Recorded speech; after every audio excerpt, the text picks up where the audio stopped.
நம்மள நிறைய பேரும் தண்ணிய ஒரு சாதாரண விஷயமா தான் நினைச்சிட்டு இருக்கோம். தண்ணி தானே, எப்ப வேணாலும் குடிச்சுக்கலாம், எவ்வளவு வேணாலும் குடிச்சுக்கலாம், எப்படி வேணாலும் குடிச்சுக்கலாம்னு நினைச்சிட்டு இருக்கோம். ஆனா ஆக்சுவலி தண்ணிய பத்தின நம்மளோட கண்ணோட்டம் எதுவுமே உண்மை கிடையாது. உங்களுக்கு வெயிட் கம்மி பண்ணணுமா, அப்போ தண்ணி குடிக்கணும். உங்களுக்கு வெயிட் அதிகரிக்கணுமா, அதுக்கும் தண்ணி குடிக்கணும். உங்க முகம் பார்க்கவே பிரைட்டா பளபளன்னு இருக்கணுமா, அப்போ அதுக்கும் தண்ணி தான் குடிக்கணும். இப்படி தண்ணி குடிக்கிறதுல ஏகப்பட்ட நன்மைகள் இருந்தாலுமே தண்ணிய சரியான அளவுல குடிக்கணும், சரியான முறையில குடிக்கணும். சில தப்பான நேரங்கள் தண்ணி குடிக்கவே கூடாது இப்படின்னு பல சயின்ஸ் ரூல்ஸ் எல்லாமும் இருக்கு தண்ணி குடிக்கிறதுக்கு. இந்த ரூல்ஸ் எது உங்களுக்கு தெரியாம நீங்க அதை தொடர்ந்து மீறும் போதுதான் உங்க உடம்புல ஏகப்பட்ட உடல் உபாதைகள் ஏற்படுது. உதாரணத்துக்கு வயிறு வலி, மலச்சிக்கல், நெஞ்செரிச்சல், லிவர் ப்ராப்ளம், உடம்பு ரொம்ப டயர்ட் ஆகுறது, சிறுநீரகத்துல கல்லு, low immunity, skin allergy, pimples வர்றது, white head, black head, oil skin, dry skin, முடி கொட்டுறது, மூட்டு வலி, தலைவலி, நைட்ல சரியா தூக்கம் வராம இருக்கிறது, உடம்பு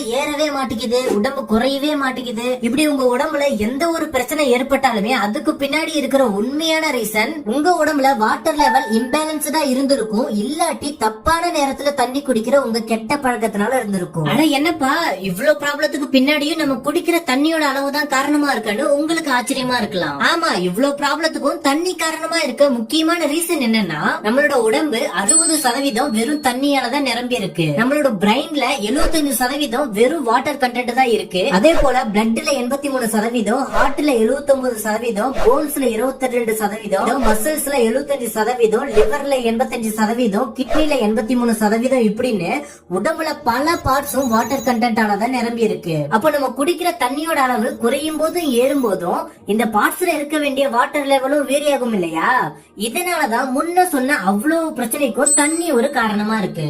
சோ அதனாலதான் இன்னைக்கு இந்த வீடியோல தண்ணி பத்தின 4 மிக முக்கியமான விஷயங்களை பத்தி அலசி ஆராய போறோம்.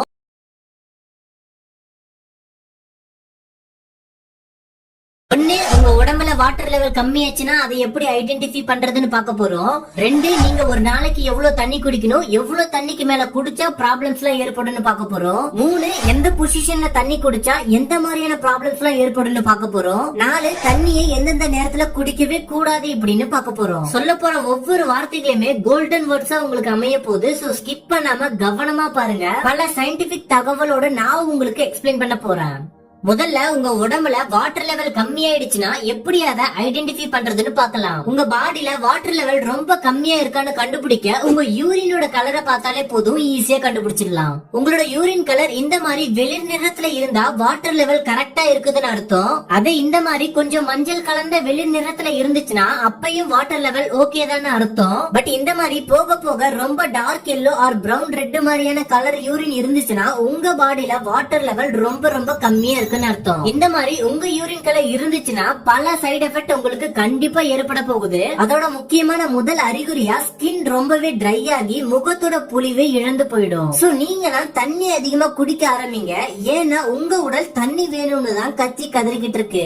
இப்போ உங்க எல்லாருக்குமே நிறைய தண்ணி குடிக்கணும், ஆனா எவ்வளவு தண்ணி குடிக்கணும், அப்படி அளவுக்கு மீறினா ஆபத்து எதனா ஏற்படுமா என்ன அப்படின்னு உங்களுக்கு ஒரு கேள்வி வரலாம். Number 2, drinking water limits. பொதுவா எக்ஸ்பர்ட்ஸ் எல்லாருமே என்ன சொல்றாங்கன்னா ஒரு நாளைக்கு ஆண்கள் 3.7 லிட்டரும் பெண்கள் 2.7 லிட்டரும் தண்ணி குடிக்கணும்னு சொல்லிருக்காங்க. பட் இவங்க சொன்னது மினிமம் இந்த அளவுக்காவது எல்லாரும் வாட்டர் எடுத்துக்கணும் அப்படின்னு தானே தவிர எக்ஸாக்டா எல்லாரும் இந்த அளவுக்கு தான் அளந்து குடிக்கணும் அப்படின்னு கிடையாது. ஒருத்தரோட உடம்புக்கு தேவையான தண்ணியோட அளவு பாத்தீங்கன்னா அவரோட வெயிட்ட பொறுத்தும், அவர் செய்யற பிசிக்கல் ஆக்டிவிட்டி பொறுத்தும், அவர் இருக்கிற என்விரான்மெண்டோட கிளைமேட்டை பொறுத்துமே மாறுபடும். உதாரணத்துக்கு நீங்க ஜிம் போவீங்க, வெயில்ல அதிகமா கஷ்டப்படுவீங்க, உங்களுக்கு அதிகமா வேர்வை வரும் அப்படின்னா நீங்க எல்லாம் ரொம்ப அதிகமாவே தண்ணி குடிக்கணும். அதுவே நீங்க வீட்டுல சும்மா தான் இருப்பீங்க அப்படின்னா நீங்களாம் தண்ணியை ரொம்பவே கம்மியா தான் குடிக்கணும். அப்படி ஒருவேளை தண்ணி அதிகமா எடுத்துக்கிட்டா பிரச்சனைகள் எதுனா ஏற்படுமான்னு கேட்டா அளவுக்கு மீறினால் அமிர்தமும் நஞ்சுன்ற மாதிரி நம்ம உடம்புக்கு அமிர்தமா இருக்கக்கூடிய தண்ணிய அளவுக்கு அதிகமா எடுத்துக்கிட்டாலுமே அது ஆபத்துல தான் போயிட்டு முடியும். தண்ணி குடிக்கிறது உடம்புக்கு நல்லதுன்னு நினைச்சுக்கிட்டு சும்மா சும்மா மொடாவா தண்ணி குடிக்கிற பழக்கம் உங்களுக்கு இருந்துச்சுன்னா கண்டிப்பா உங்க சிறுநீரகத்துல ப்ராப்ளம் ஏற்பட நிறையவே வாய்ப்புகள் இருக்கு. நம்மளோட 2 கிட்னியுமே சேர்ந்து 1 மணி நேரத்துல 800 ml to 1 லிட்டருக்கான வாட்டர் கண்டென்ட் மட்டும்தான் பியூரிஃபை பண்ணி யூரினா வெளியேற்ற முடியுமா? சோ நீங்க 1 ஹவருக்குள்ள 1 லிட்டருக்கு கொஞ்சம் அதிகமான தண்ணியை குடிச்சு குடிச்சிட்டாலே கூட உங்க கிட்னிக்கு அதிக வேலை கொடுக்கற மாதிரி ஆகிடும். இப்படி தொடர்ந்து வேலை கொடுத்துட்டே இருந்தா அப்புறம் காலப்போக்கில கண்டிப்பா ப்ராப்ளம் ஏற்படதான் செய்யும். சோ அதனால டாக்டர்ஸ் எல்லாரும் என்ன சொல்றாங்கன்னா 1 ஹவர்க்குள்ள 1 லிட்டருக்குள்ளாரையே தண்ணியோட அளவை எடுத்துக்கோங்க. ஒரு வாட்டி தண்ணி குடிச்சா அடுத்து 1 ஹவர் கேப் விட்டு அப்புறமா தண்ணி குடிக்கிற பழக்கத்தை வச்சுக்கோங்கன்னு சொல்றாங்க. ஏன்னா நீங்க ஆல்ரெடி குடிச்ச தண்ணிக்கான வேலைய உங்க சிறுநீரகம் செஞ்சிட்டு இருக்கும் இல்லையா, அதனாலதான். சரி வாங்க இப்போ எந்த பொசிஷன்ல தண்ணி குடிச்சா அது உங்க உடம்புக்கு ஆபத்துல போயிட்டு முடியும்னு பாத்துடலாம். ஃப்ரெண்ட்ஸ், நிறைய பேர் சொல்லி கேள்விப்பட்டிருப்பீங்க தண்ணிய உட்கார்ந்துதான் குடிக்கணும், அதுவும் வாய் வச்சு சிப் பண்ணி தான் குடிக்கணும்னு சொல்லிருப்பாங்க. இது ஏன்னு என்னைக்காவது யோசிச்சிருக்கீங்களா? ஆயுர்வேதா அண்ட் சயின்ஸ்லயும் இதேதான் சொல்றாங்க. நம்ம நின்னுகிட்டு தண்ணி குடிக்கும் போது தண்ணி ரொம்ப ஃபாஸ்டா டைரக்டா பாட்டம் ஸ்டொமக்ல போயிட்டு மோதும். இது ஆரம்பத்துல எந்த பிரச்சனையும் ஏற்படுத்தாட்டியுமே பட் தொடர்ந்து இதே ப்ராசஸ் நடக்கும் போது அது ஸ்டொமக்ல பெரிய பாதிப்பை ஏற்படுத்துமா. அண்ட் சிப் பண்ணி குடிக்கணும்னு சொல்றதுக்கு ரீசன் என்ன சொல்லிருக்காங்கன்னா, நம்ம சிப் பண்ணாம குடிக்கும் போது வெளிப்புறத்துல இருக்கக்கூடிய டாக்ஸிக் ஏர்லாமும் தண்ணியோட கலந்து உள்ளார வந்துடுமா. நம்ம போன்ஸ்ல 22% வாட்டர் கண்டென்ட் இருக்கும்னு வீடியோ ஆரம்பத்துல சொன்னேன் இல்லையா, அந்த வாட்டர் நம்ம பாடியில இருக்கிற ஒவ்வொரு மூட்டோட ஜாயின்ஸ்க்கும் நடுவுல இருக்கிற ஜவ்வுல தான் இருக்கும். பட் அண்ணாந்து தண்ணி குடிக்கும் போது டாக்ஸிக் ஏரும் கூடவே கலக்கிற காரணத்தினால மூட்டுல இருக்கக்கூடிய ஜவ்வு தேயிற ப்ராப்ளம்ஸ்க்கு இது காரணமா அமைதுன்னு சொல்றாங்க. ஃப்ரெண்ட்ஸ், இப்ப சொன்ன ப்ராப்ளம்ஸ்லாம் இப்போ நின்னுட்டு தண்ணி குடிச்சா நாளைக்கு இந்த சைடு எஃபெக்ட் எல்லாம் ஏற்பட போறது இல்ல. பதிலா இது எல்லாமே நாளடைவுல பிற்காலத்துல தான் ஏற்படும். சோ இனி எல்லாருமே வேக வேகமா அறக்க பறக்க தண்ணி குடிக்காம பொறுமையா நிதானமா உட்கார்ந்து சிப் பண்ணி கொஞ்சம் கொஞ்சமா ஜூஸ் குடிக்கிற மாதிரி வாய் எடுத்து எடுத்து குடிக்க பழகிக்கோங்க. Number 4, water drinking timing mistakes. மொத்தமா மக்கள் 5 தப்பான நேரத்துல தண்ணியை குடிச்சிட்டு இருக்காங்க. முதல் தப்பான நேரம் நம்ம சாப்பிடறதுக்கு முன்னாடியும் பின்னாடியும் தண்ணி குடிக்கிறது. ஃப்ரெண்ட்ஸ், நம்ம சாப்பிடுற சாப்பாடு வயிற்றுல செரிமானம் ஆகிறதுக்காக நம்ம ஸ்டொமக்ல டைஜஸ்டிவ் ஜூசஸ் உருவாகும். பட் நீங்க சாப்பிடறதுக்கு முன்னாடி அதிகமா தண்ணி குடிச்சிட்டீங்கன்னா இந்த டைஜஸ்டிவ் ஜூஸ் கூட அதிக தண்ணி கலந்துடும். அப்புறம் டைஜஸ்டிவ் ஜூஸோட டைஜஸ்டிவ் தன்மை இழந்து போயிடும். சோ இதனால சாப்பிட்ட சாப்பாடுல இருக்கக்கூடிய விட்டமின்ஸ், மினரல்ஸ், புரோட்டீன்ஸ் மாதிரியான பல சத்துக்களையும் பிரேக் டவுன் பண்ண உங்க ஸ்டொமக் வழக்கத்தை காட்டிலும் அதிகமான டைமிங் எடுத்துக்கும். இதனால செரிமான கோளாறு ஏற்பட நிறையவே வாய்ப்புகள் இருக்கு. சோ இதனாலதான் சாப்பிடறதுக்கு முன்னாடி தண்ணி அதிகமா குடிக்க கூடாதுன்னு சொல்லுவாங்க. பட் சாப்பிடறதுக்கு முன்னாடி தாகம் எடுத்துச்சுன்னா உங்க தொண்டை நனையிற அளவுக்கு மட்டும் தண்ணி எடுத்துக்கோங்க. இது சாப்பிடறதுக்கு நடுவுல உங்களுக்கு விக்கல் எடுக்காம இருக்கிறதுக்கு உதவியா இருக்கும். அண்ட் சாப்பிட்டு முடிச்ச பிறகு நிறைய தண்ணி குடிச்சா ஒரு குட் ஃபீலிங் கிடைக்கும்னு சாப்பிட்டு முடிச்ச பிறகு நிறைய தண்ணி குடிக்கிறத நிறைய பேர் பழக்கமா வச்சிருக்காங்க. சோ நீங்களா சாப்பாட்டை நல்லா மென்னு சாப்பிடுங்க. அதுவே தண்ணியா மாறதால உங்களுக்கு தண்ணி தாகம் எடுக்காது. இல்லாட்டி சாப்பிட்ட பிறகு தண்ணியால வாயை கொப்பளிங்க, இது உங்களுக்கு தாக உணர்வை கட்டுப்படுத்தும். Number 2, don't drinking cold water. Friends, நிறைய பேருக்கு ஃப்ரிட்ஜ்ல இருந்து ஜில்லுன்னு தண்ணி குடிக்கிற பழக்கம் இருக்கு. ஆனா உங்களுக்கு தெரியுமா, ஜில்லுன்னு தண்ணி குடிச்ச பிறகு உங்க உடம்புல இருக்கிற 72% கலோரிஸ் பர்ன் ஆகுது.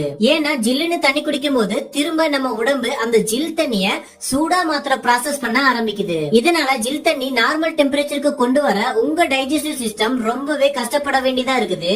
தேவையில்லாம நீங்க அதுக்கு எக்ஸ்ட்ரா ஒர்க் கொடுக்கற மாதிரி ஆகுது.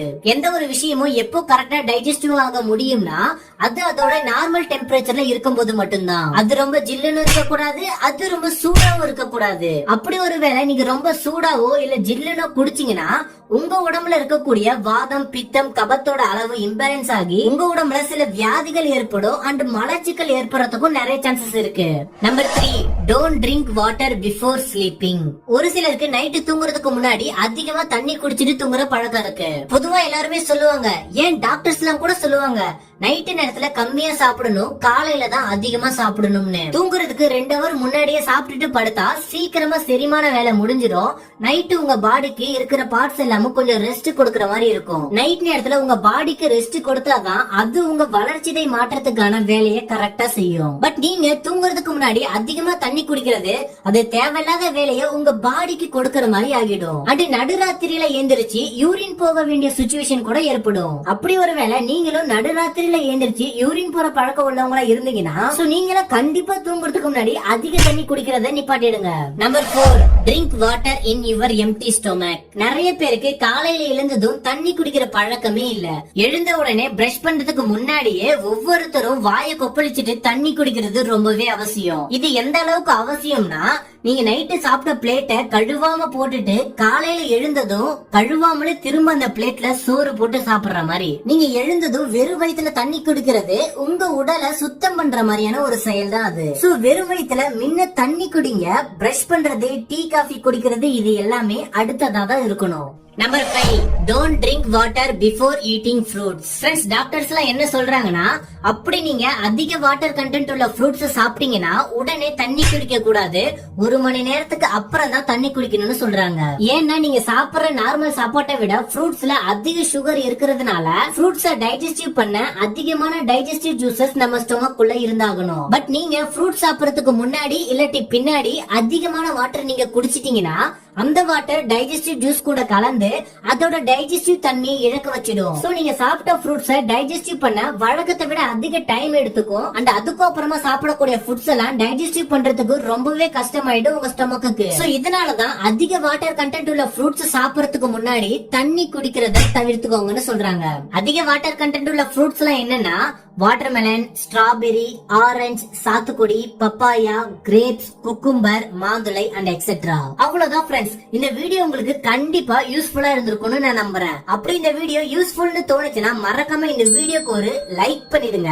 அண்ட் இந்த வீடியோல சொன்ன விஷயங்கள்ல எதுலாம் நீங்க ஆல்ரெடி சரியா தான் ஃபாலோ பண்ணிட்டு இருக்கீங்கன்றத கமெண்ட் செக்ஷன்ல சொல்லிடுங்க.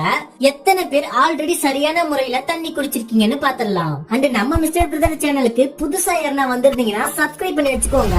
இன்னும் இந்த மாதிரியான பல இம்பார்ட்டன்ட் அண்ட் அமேசிங் வீடியோஸ் எல்லாமே அடுத்தடுத்து வந்துட்டே தான் இருக்க போகுது.